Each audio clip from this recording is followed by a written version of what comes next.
Tulong Medikal at Pinansyal, Siniguro naman sa 188 na mga Dagupeño sa ilalim ng assistance to individuals in crisis situation. Para sa detalye ng balitang yan, kasama natin Idol Denise Brillante. 104.7 IFM Report.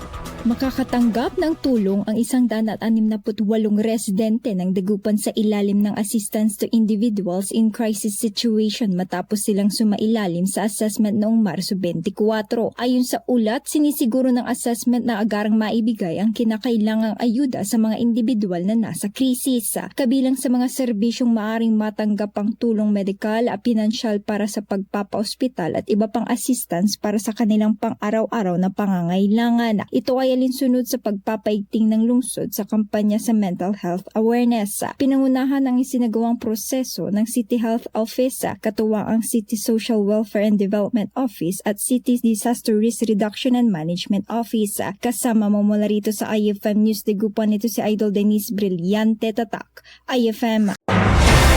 IFM News. IFM News. IFM News.